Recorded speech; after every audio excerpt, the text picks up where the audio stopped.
Hey guys, Ella here. I am not home, but I got the phone propped up here on a suitcase as a tripod. But I really wanted to make this video. A question that just keeps coming up from writers is, do I write a short, a feature, a pilot, a series? Like, what should I go at?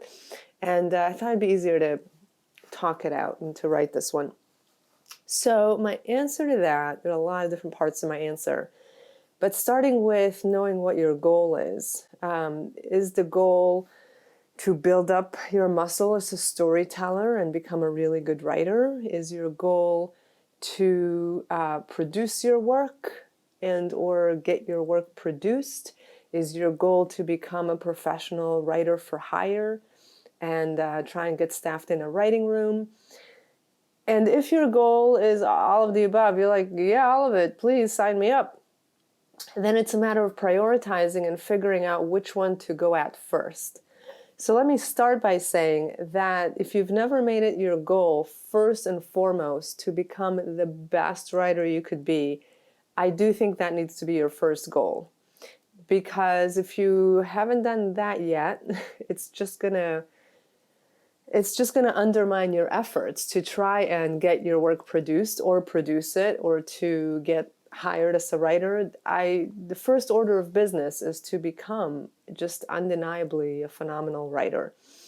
And if you want to be writing, then you could be that, but there's work to be done. So if your goal is to build your skills as a writer, which again, I recommend be the first goal, then and you haven't been writing, you're new to writing, I do think starting with shorts is a really good idea. And I'll tell you why. Because every time you complete a script, no matter what the length is, think of it this way. Imagine that you have a bank account, and every time you complete a script, you get to put a coin in there, and that investment of coins that piles up is equivalent to your strength and skill as a storyteller, as a screenwriter. So if you write a phenomenal 12-page short that works start to finish, you've done all the work, the revision process, you get a coin. If you do all the work that goes into a feature script, beginning, middle, end, it really works, you've gone through the whole revision process, you polished it up, the revision process is the bulk of the work, it's not the first draft. Once you've done that and you brought it home, you get one coin.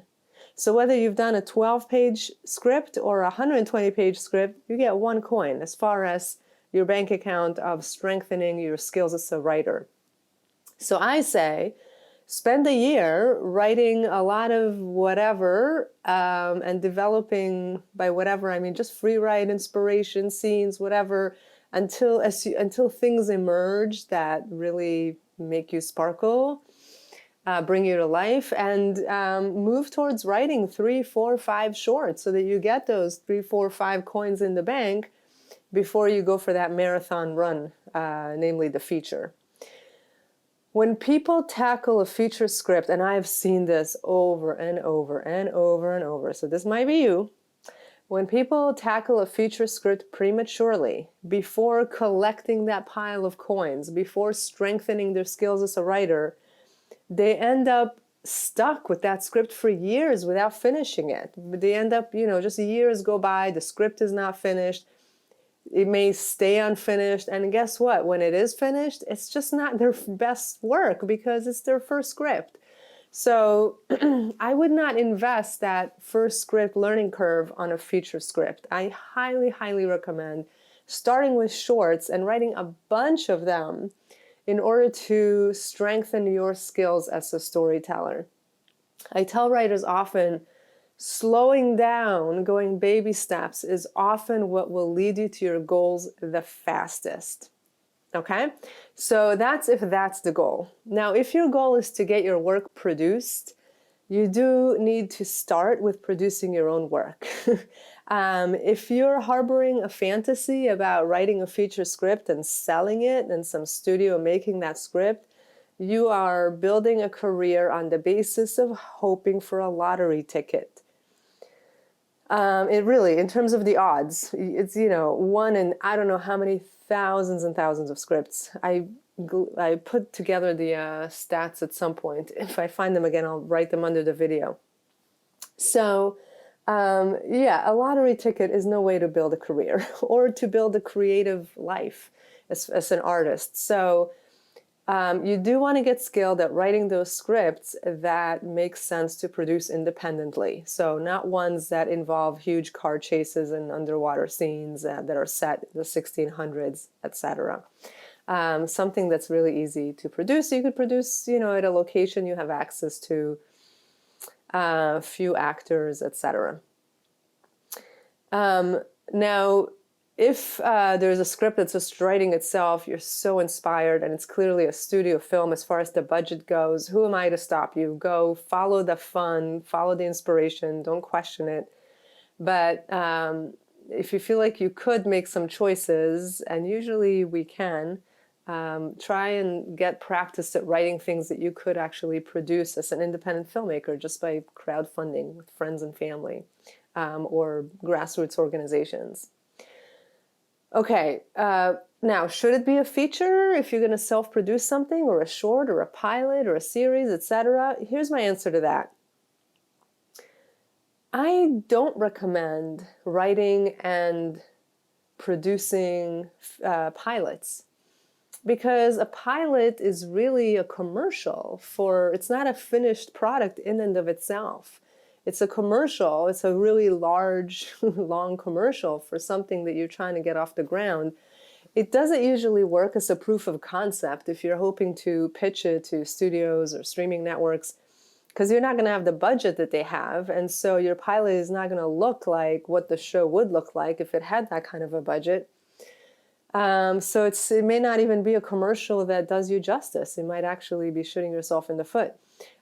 So if you're trying to pitch a show, what you need is a really strong pilot script and a Bible, but I would not produce a pilot, okay?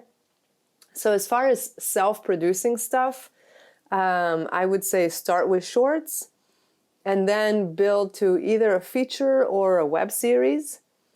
But the content altogether would be, 100 minutes, 100, something like that, in that ballpark, rather than producing a pilot. And if your hope of hopes is that someone will produce your work for you, I probably want to dash that hope. But you still have to produce your own work in order to get to that point where people are going to be looking at your work to produce it. And producing your own work doesn't mean you're now going to go off and do it by yourself. It means partnering with people. And how do you partner with people? Well, you attract people with a great script. So back to point number one, build those writing skills. It's okay to take the time to do that. Okay, so we've built your writing skills by starting with shorts and then building up to either a feature or a pilot, depending on where you're going next. As far as where you're going next, if you plan to self-produce, I do recommend either a feature or a web series. If, on the other hand, your goal is to be a writer for hire, you're not looking to direct or create your own work, you are not that invested in having creative control of your work, you just want somebody to hire you, you're a good writer, you want somebody to hire you to write stuff. And so the plan is to get hired in a writing room. Then, instead of writing work that you're going to produce, you're going to write writing samples. So when you're writing samples, by all means, a pilot is the way to go. I would say if you're looking to be a writer for hire, what you need as far as a package of writing samples are two really, really strong original pilots. And I say two because let's say you win some competition and an agent is interested in you. After they read your pilot, the first thing they're going to say is, what else do you have? Because they want to make sure that you're not just like a one-trick pony, but that you are a professional writer who can continually generate great writing. So you want to have two original pilots, and your third writing sample can be a wild card. So your third writing sample can be another pilot, it can be a spec script, it's based on an existing show. It can be a feature script, or it can be a film that you've produced, either a short or a feature that you've produced. So your third sample can be any one of those things. The third sample cannot be a written short. If it's a short, it needs to have been produced. Okay? So let me review. If it's to strengthen writing skills, start with shorts. After you've done 4 or 5 of them that are good, that you've brought to the finish line, then move on to writing either a feature, a pilot, or a web series. Which of these? Well, if your main goal is to get produced, you start by self-producing your work, in which case I would recommend produce a short, then produce either a feature or a web series, but something where the content is roughly in the 100-minute range.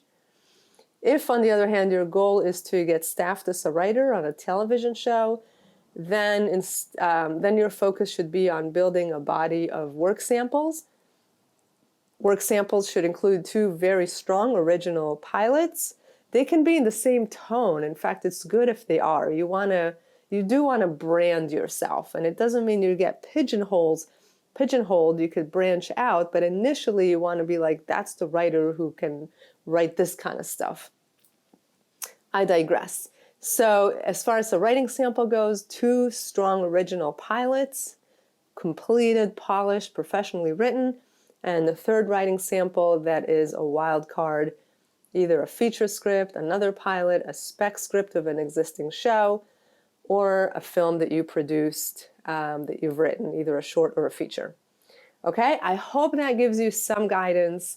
Thank you for working so hard. And if you think my stuff is useful, then do subscribe and like and maybe even comment. Every one of those types of interactions lets YouTube know that writers would find my stuff useful to them. So I'll be shown to more people, something like that. All right. Thank you.